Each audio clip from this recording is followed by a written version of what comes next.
présente le journal. Luminel, osez être la plus belle.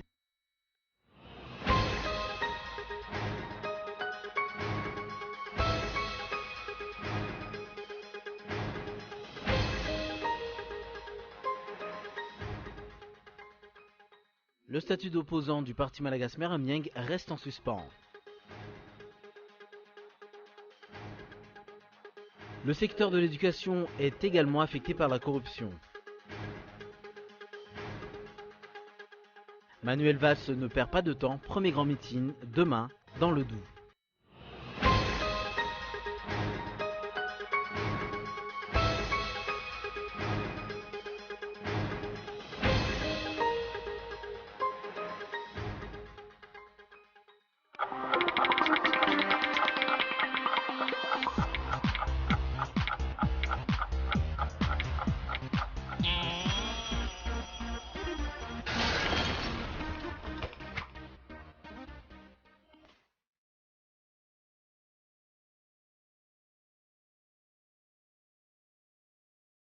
Venez vous relooker chez Luminel.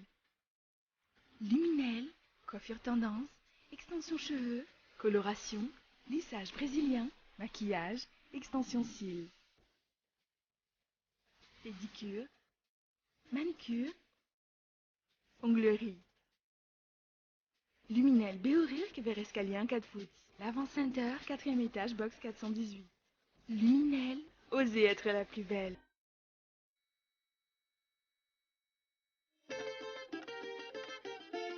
Sur l'axe Moumangajou, Akalana Restaurant vous accueille dans un joli cadre fleuri et convivial, idéal pour les repas en plein air.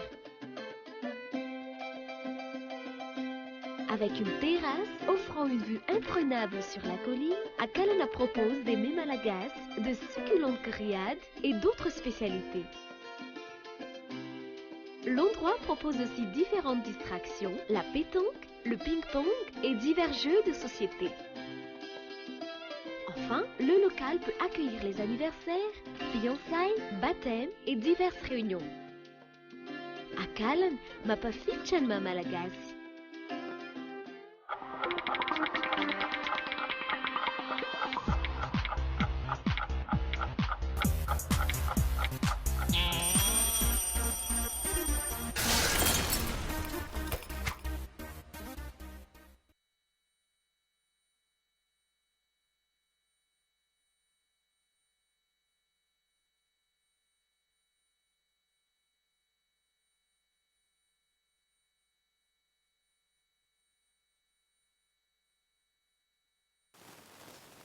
Bonsoir à tous et bienvenue dans cette nouvelle édition du journal en version française. Vous êtes bien sur Cool TV.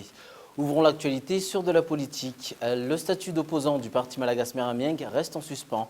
Le régime actuel refuse en effet de lui attribuer ce statut malgré les diverses démarches administratives conformes à la constitution qu'il a entreprises. Pour le président national du MMM, le régime veut encore une fois de plus aller à l'encontre de la constitution, mais son parti ne va pas se laisser faire. Reportage de Michael Ramorlaï. Le régime a vraiment peur que l'opposition officielle voie le jour dans le pays.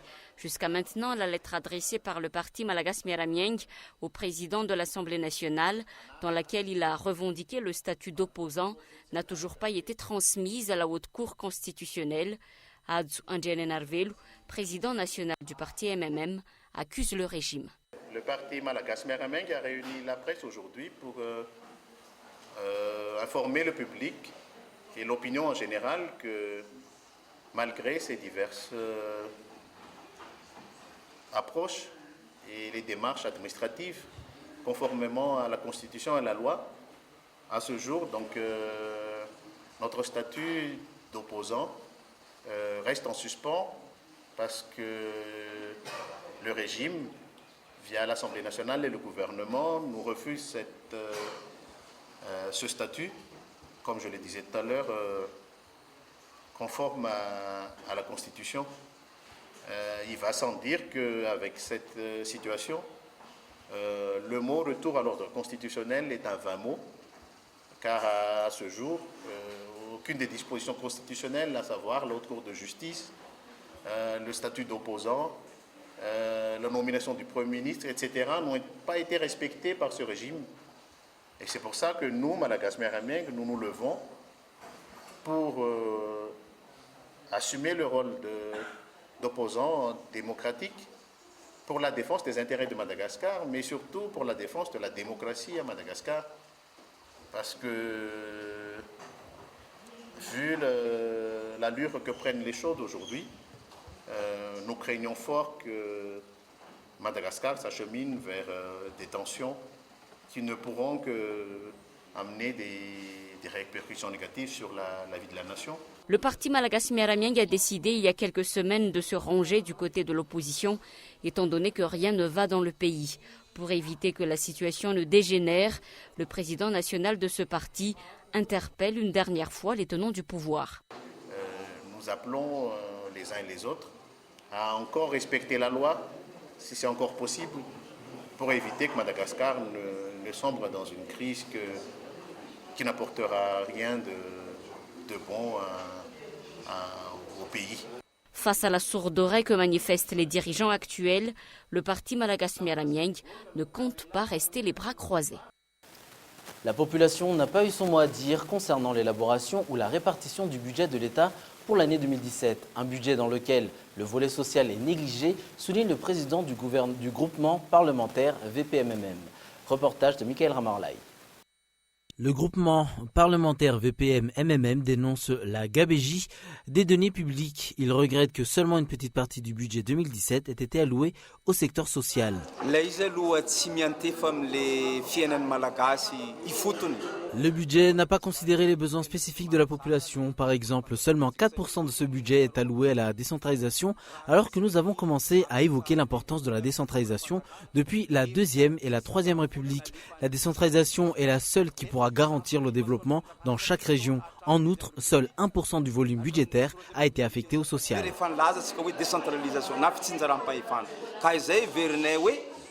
Le développement local aurait dû être priorisé lors de la répartition du budget, selon le président national du parti Malagasy Miaramieng, Adzu Andenenarvelu. Le chef de l'État lui-même ayant reconnu lors de son discours le 7 septembre dernier que 80% des Malgaches sont des paysans habitant dans les collectivités de base à partir desquelles devrait partir le développement. La 5e édition du dialogue politique entre le gouvernement malagasy et l'Union européenne est prévue se tenir ce vendredi, selon une source. Un dialogue dont l'ordre du jour demeure inconnu. Lors de la précédente rencontre entre les deux parties, l'amélioration de l'éducation, l'environnement, les élections et l'économie figuraient parmi les thèmes discutés. Durant les précédents dialogues, l'Union européenne a émis des recommandations dont la mise en œuvre tarde. Où en est donc la concrétisation de ces recommandations ? Quels sont les objectifs de la prochaine rencontre avec ce qui se passe actuellement dans le pays? L'opinion s'interroge sur la réelle importance de ces dialogues politiques. Sur un autre sujet, le secteur de l'éducation est également affecté par la corruption. Des plaintes relatives à des cas de corruption ont en effet été recensées. Des mesures doivent être prises, suggère un membre de la société civile. Reportage de Murat Manch. La corruption gagne du terrain dans la grande île. Outre le tribunal et la police, la corruption affecte également le secteur de l'éducation. La corruption fait partie du lot quotidien de la population. Les effets de la corruption sont pourtant dévastateurs et touchent tous les aspects de la vie sociale et politique du pays. La corruption est aujourd'hui ancrée dans les habitudes de la population. Pourtant, la corruption est un danger pour la nation. À cause de ce fléau, le fossé entre les riches et les pauvres ne cesse de se creuser. La lutte contre la corruption est un combat de longue haleine. Cette lutte sera efficace si les tenants du pouvoir montrent le bon exemple. Madagascar dispose de stratégies de lutte contre la corruption et les ateliers visant à éradiquer ce fléau se succèdent, mais les résultats se font toujours attendre. Sauf changement, l'affaire des 30 000 rondins de bois de rose devrait rouvrir à Singapour dans 3 jours. L'association Voirgas a ainsi envoyé une lettre ouverte au chef de l'État demandant aux tenants du pouvoir d'assister au procès. L'AVG souhaite que l'État témoigne qu'il s'agit d'une exportation illicite. Cela permettra la restitution de ses richesses naturelles. Notons que cette cargaison de bois de rose vaut 50 millions de dollars. L'appel de l'Alliance Voirgas va-t-il rester lettre morte? On connaîtra la réponse d'ici quelques jours. Côté sport, le président directeur général et le directeur général de CoolTV FM ont félicité ce jour l'équipe nationale malagache de pétanque qui a remporté dimanche dernier le championnat du monde de pétanque. Les efforts doivent être maintenus sous l'INTIL. Les détails avec Boazar Azanatsu. 2 jours après sa belle et méritante victoire face au Bénin, l'équipe nationale malagache de pétanque a été reçue par le président directeur général de CoolTV FM, Adjanjenan Arvel, et par le directeur général, Mizaranjia Tsarafar, cet après-midi. Ces derniers ont félicité cette équipe, sacrée championne du monde. Une victoire qui a été acquise grâce à l'élan de solidarité témoigné par les sponsors, les partenaires, les supporters et surtout grâce aux efforts considérables fournis par la Fédération malagache de pétanque, les joueurs et l'entraîneur de l'équipe nationale malagache. Cette équipe mérite son titre, a souligné le président directeur général de CoolTV FM, mais les efforts doivent être maintenus sous l'INTIL et l'État doit apporter sa contribution. Rappelons que CoolTV a assuré la retransmission en direct de cette compétition internationale. Le soutien au sport est une priorité pour le président directeur général de CoolTV FM, Durant la transition, il a par exemple soutenu à plusieurs reprises l'organisation de l'Afrobasket à Madagascar. Sur le plan international maintenant, Manuel Valls ne perd pas de temps. Premier grand meeting, ça sera demain dans le Doubs. Il a 6 semaines, Manuel Valls, pour convaincre les socialistes et ce n'est pas chose aisée. Reportage de France 24. Manuel Valls saura-t-il rassembler? Lui qui a toujours été à la marge du Parti socialiste, jamais totalement dans la ligne, souvent minoritaire. Pour lui, aucun tabou. Les 35 heures, marqueur essentiel de la gauche, il veut les supprimer. Est-ce que nous pouvons nous permettre d'être sur des idées des années 70, 80 et 90? Non, c'est ma marque. Il faut donc dépasser la question des 35 heures. Transgressif encore quand il propose d'en finir avec l'ISF ou quand il se fait acclamer au MEDEF. Il est absurde de parler de cadeaux faits aux patrons. Et moi, j'aime l'entreprise. J'aime l'entreprise. Et puis il y a aussi les symboles. Le mot socialiste, obsolète à ses yeux, dès 2009. Donc changer le nom, oui, c'est évidemment possible. Sa méthode aussi, volontaire pour certains, autoritaire pour d'autres, il n'hésite pas à passer en force. Loi Macron, loi travail, il n'écoute ni les frondeurs, ni la rue. La CGT ne fait pas la loi dans ce pays. Il y a quelques semaines, Manuel Valls enfonce le clou. Il considère même parfois qu'il y a des positions irréconciliables à gauche, une tentée par l'extrême gauche, l'autre prête à gouverner. Un discours qu'il doit adoucir aujourd'hui s'il veut gagner la primaire. En Allemagne maintenant, Angela Merkel a annoncé qu'elle briguait un 4e mandat de chancelière en 2017 pour défendre les valeurs démocratiques au moment où ses partisans font d'elle le dernier rempart face aux poussées populistes. Reportage de France 24. Tous les autres dirigeants européens ont changé, elle est toujours là. La longévité politique d'Angela Merkel est une exception, mais la chancelière a forgé son destin patiemment, résolument, pour devenir aujourd'hui la femme la plus puissante du monde. Fille d'un pasteur, élevée dans l'ex-Allemagne de l'Est, Angela Merkel est longtemps restée en retrait. La chute du mur va bouleverser sa vie. Elle, la scientifique bonne élève, se lance en politique. À la CDU, le grand parti chrétien-démocrate, elle gravit les échelons discrètement. Personne ne la voit venir, mais elle va atteindre le sommet, se débarrasser d'Helmut Kohl et devenir chancelière. Est-elle une redoutable tacticienne prête à tout pour le pouvoir? Ceux qui la connaissent depuis des années réfutent ce portrait. Elle ne se vante jamais et personne ne peut dire qu'elle pense à ses propres intérêts quand elle prend une décision. Et ça, c'est quelque chose. Une image qui lui a valu pendant longtemps une popularité très forte. Mais tout a basculé avec la crise des réfugiés il y a un an. Angela Merkel a voulu montrer le visage accueillant de l'Allemagne. Mais les populistes ont gagné du terrain, sa popularité s'est effondrée. Et ce n'est que lorsqu'elle semblait au bord du gouffre qu'elle a fait un début de mea culpa. Dieu sait à quel point nous n'avons pas pris que des bonnes décisions ces dernières années. Personne ne veut qu'une telle situation ne se reproduise, moi non plus. Depuis, le dossier des réfugiés est passé au deuxième plan. Sa popularité est repartie à la hausse.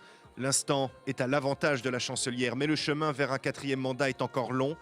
Les élections sont dans 10 mois, une éternité en politique, même pour Angela Merkel. Avant de refermer cette édition, je vous rappelle les principaux titres de ce journal. Le statut d'opposant du parti Malagas Meramieng reste en suspens. Le secteur de l'éducation est également affecté par la corruption. Et enfin, Manuel Valls ne perd pas de temps. Premier grand meeting demain dans le Doubs. Merci d'avoir suivi le journal jusqu'à la fin. Prochain rendez-vous avec l'information en version française demain à 20h45 sur Cool TV. Bonne suite de programme. Au revoir.